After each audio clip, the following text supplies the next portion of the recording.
بسم اللہ الرحمن الرحیم بسم اللہ الرحمن الرحیم الحمد للہ رب العالمین والصلاة والسلام علی سید الانبیاء والمرسلین۔ ہم نے پچھلی ویڈیو کے اندر دین اسلام کے اندر اسناد کی حیثیت کو ڈسکس کیا تھا کہ حدیث رسول صلی اللہ علیہ وسلم کو جب بیان کریں تو سند کی کتنی اہمیت ہے، جس کے اندر جیسا کہ امام شافعی علیہ رحمہ کا قول ہے، فرمایا کہ جو بغیر سند کے حدیث کو بیان کرتا ہے اور حدیث کے علم کے بغیر حدیث کو بیان کرتا ہے، اس کی مثال یوں ہی ہے کہ جس طرح رات کے وقت کوئی شخص لکڑیاں چننے کے لیے جاتا ہے اور لکڑیاں اکٹھی کرنے کے لیے جاتا ہے، اسے نہیں معلوم کہ اس کے جو لکڑیوں کا گٹھا ہے اس کے اندر سانپ داخل ہو چکا ہے اور وہ سانپ اس کو ڈس لیتا ہے۔ اور یہی وجہ ہے کہ جب سند کی حیثیت اور اہمیت کو ہم نے چھوڑ دیا تو دین اسلام کے اندر بہت ساری روایات ایسی عوام کے اندر معروف ہو گئی کہ جو کہ اسنادی طور پر درست نہیں اور ان کی کوئی حیثیت نہیں۔ جس طرح آپ نے یہ ایک روایت سنی ہوگی کہ حضرت بلال حبشی رضی اللہ تعالی عنہ نے ایک مرتبہ اذان نہیں دی تو اذان نہ دینے کی بنا پر جو ہے وہ سورج طلوع نہیں ہوا۔ اسی طرح ایک روایت بیان کی جاتی ہے کہ سیدہ فاطمہ الزہرا رضی اللہ تعالی عنہا، آپ کے سر اقدس کا ایک بال مبارک ننگا تھا تو اس وقت بھی سورج طلوع نہیں ہوا۔ اسی طرح حضرت بلال رضی اللہ تعالی عنہ کے متعلق ایک روایت بیان کی جاتی ہے کہ آپ کی زبان میں لکنت تھی اور آپ اشہادو کو اسہادو یعنی کہ شین کو سین ادا کرتے تھے۔ جب آقا دو عالم علیہ الصلوۃ والسلام کی بارگاہ کے اندر شکایت کی گئی کہ یا رسول اللہ صلی اللہ علیہ وسلم، بلال تو اذان درست نہیں پڑھتے، تو حضور علیہ الصلوۃ والسلام نے ارشاد فرمایا کہ بلال پر اعتراض نہ کرو، اللہ کی بارگاہ کے اندر بلال کی جو سین ہے اسی کو شین شمار کیا جاتا ہے۔ اسی طرح جب رمضان المبارک آتا ہے تو اس وقت ایک روایت بیان کی جاتی ہے کہ بہت زیادہ سوشل میڈیا کے اوپر بھی وائرل ہوتی ہے کہ جو شخص سب سے پہلے رمضان المبارک کی بشارت دے گا، کسی کو خوشخبری سنائے گا یا مطلقاً کسی کو کوئی خوشخبری سنائے گا تو اللہ کی بارگاہ کے اندر اس کے لیے جنت لازم ہو جائے گی۔ حالانکہ ایسی کوئی بھی روایت موجود نہیں اور نہ ہی رسول اللہ صلی اللہ علیہ وسلم کا کوئی ایسا فرمان ہے۔ اسی طرح ایک واقعہ بیان کیا جاتا ہے کہ امام حسن اور حسین رضی اللہ تعالی عنہما دونوں ایک مرتبہ تختی لکھتے ہیں، حضور علیہ الصلوۃ والسلام کی بارگاہ میں حاضر ہوئے یا پھر سیدہ فاطمہ رضی اللہ تعالیٰ عنہ اور اسی طرح سیدنا علی المرتضیٰ رضی اللہ تعالیٰ عنہ ان کی بارگاہ میں حاضر ہو کر پوچھتے ہیں کہ ہم دونوں میں سے درست کس نے لکھا؟ تو اللہ کی بارگاہ سے سیدنا جبرائیل حاضر ہوتے ہیں، آپ کے ہاتھ میں ایک سیب ہوتا ہے کہ سیب یہ جس کی تختی کے اوپر گرے گا تو اسی کی تختی جو ہے وہ زیادہ اچھی ہوگی اور اس کی لکھائی زیادہ اچھی ہوگی۔ تو جب سیب کو نیچے گرایا گیا تو سیب جو ہے وہ دو حصوں کے اندر تقسیم ہو جاتا ہے، لہذا اس سے ثابت ہوا کہ دونوں شہزادوں کی تختی جو ہے وہ اپنی اپنی جگہ پر ٹھیک ہے، ان کی لکھائی درست ہے، دونوں میں کسی کو بھی کسی دوسرے سے نہیں بڑھایا گیا۔ حالانکہ یہ روایت بھی نہ تو کسی حدیث کی کتاب میں موجود ہے، نہ کسی سیرت کی کتاب میں موجود ہے اور نہ ہی کسی تفسیر کے اندر موجود ہے۔ اسی طرح ایک واقعہ بہت مشہور ہے جو اس کے اندر چھوٹی کتابوں کے سلیبس کے اندر بھی یہ بات شامل ہے، یہ واقعہ شامل ہے کہ حضور علیہ الصلوۃ والسلام ایک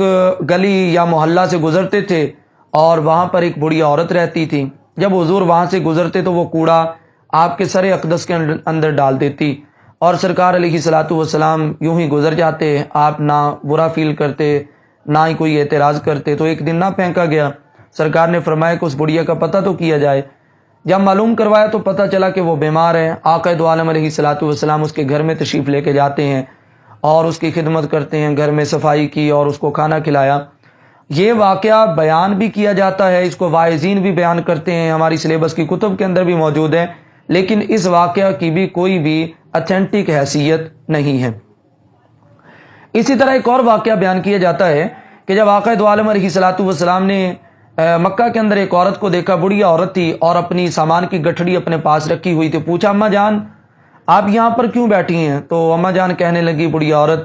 کہ بیٹا مکہ کے اندر ایک جادوگر آ چکا ہے، اسی جادوگر کے ڈر سے میں یہاں سے ہجرت کرنے لگی ہوں، لیکن میرا سامان بھاری ہے، میں اس کو لے کے نہیں جا سکتی۔ سرکار نے فرمایا اماں جان میں اس کو اٹھا لیتا ہوں۔ سرکار نے سامان اٹھایا اور اٹھا کے دوسری جگہ پہ لے کے جاتے ہیں اور ان کی منزل پہ ان کو پہنچایا،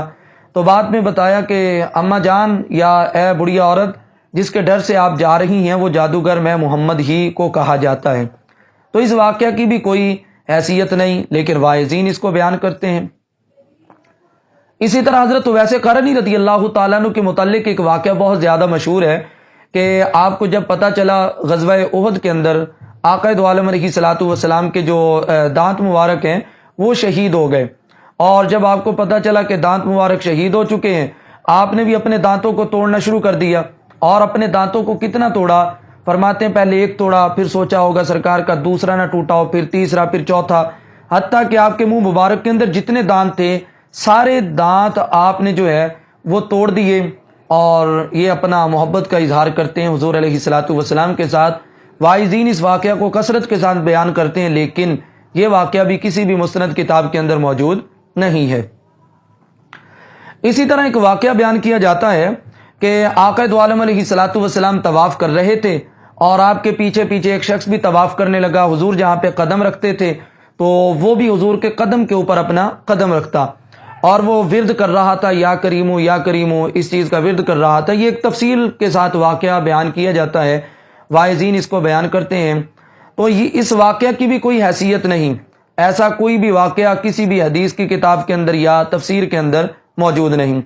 اسی طرح ایک روایت بیان کی جاتی ہے کہ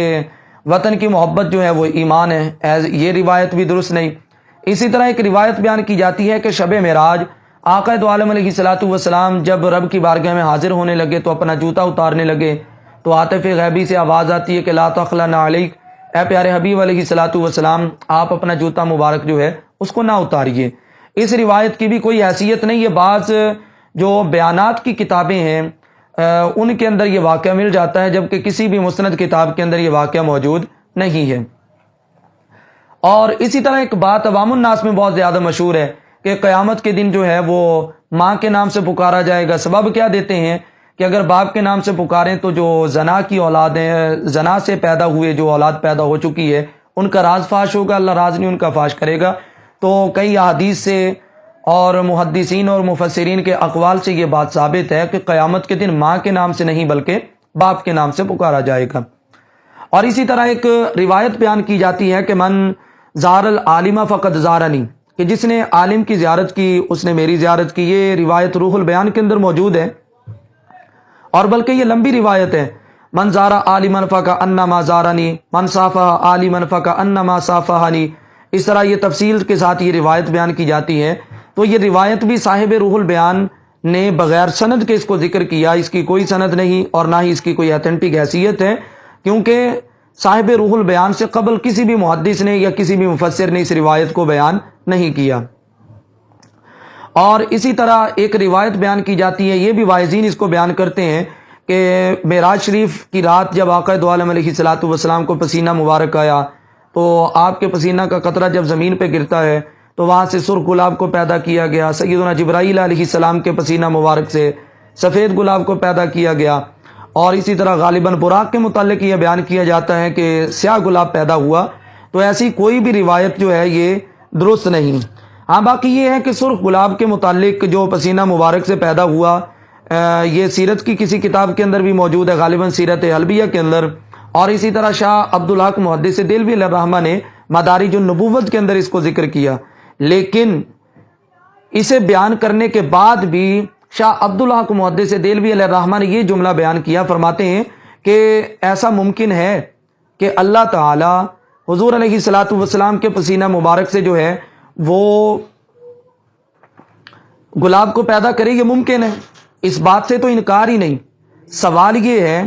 کہ آقا دو عالم علیہ الصلوۃ والسلام سے یہ بات استنادی طور پر ثابت بھی ہے یا نہیں، تو یقیناً یہ بات سند کے اعتبار سے درست نہیں ہے، اور شاہ عبدالحق محدث دہلوی علیہ الرحمہ نے بھی اسی بات کو تسلیم کیا ہے کہ محدثین کے ہاں یہ روایت جو ہے یہ موضوع اور من گڑت ہے۔ باقی رہ گئی سرکار کے پسینہ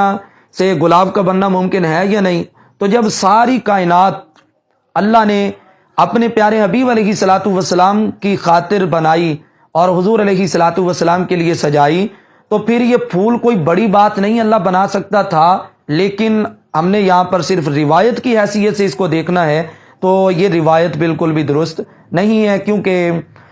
دیگر کتب کے اندر جو شاہ عبد الحق محدث دہلوی علیہ الرحمہ نے یا سیرت البیہ کے اندر یہ ذکر کی گئی تو اس کو بغیر سند کے ذکر کیا گیا۔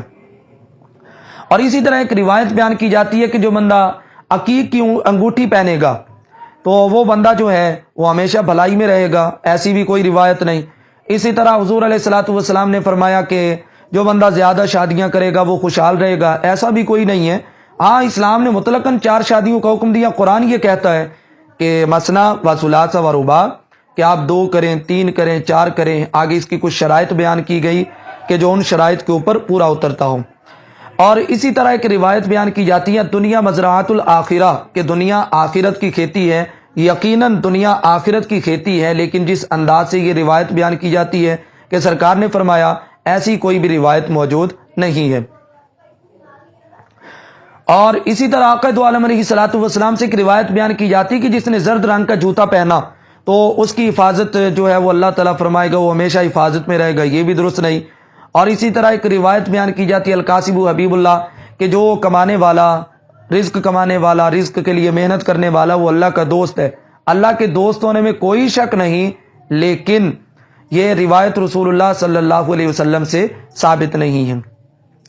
یہ چند روایات جو میں نے آپ کے سامنے ذکر کی، محدثین نے اس کے اوپر تفصیل کے ساتھ کلام کیا ہے، اور کچھ ایسی روایات ہیں جو نہ کسی حدیث کی کتاب میں موجود ہیں، نہ کسی تفسیر کی کتاب میں موجود ہیں، اور نہ ہی ان کو کسی مستند عالم دین نے بیان کیا ہے۔ تو یہ ساری باتیں عوام کے اندر مشہور ہو چکی ہیں، اور عوام میں مشہور کس نے کی ہے؟ واعظین کی طرف سے ہوئی، اور بعض کم علم لوگ جنہوں نے کتابیں لکھی انہوں نے اپنی کتابوں کے اندر کسی اردو کی کتاب سے یا کہیں غیر مستند ماخذ سے اٹھا کے اس کو ذکر کر دیا، تو اس کے ساتھ یہ روایت جو ہے یہ درست نہیں ہوگی، اس کو درست تصور نہیں کیا جائے گا۔ اس کے علاوہ بھی کثیر تعداد کے اندر کتب کے اندر یہ اس طرح کی روایات موجود ہیں۔ اللہ تعالیٰ کی بارگاہ کے اندر دعا ہے کہ ہمیں حدیث رسول صلی اللہ علیہ وسلم کو سمجھنے کی، اور جو مستند حدیث پاک ہو اسی کو حدیث کہہ کر بیان کرنے کی توفیق عطا فرمائے۔ والسلام۔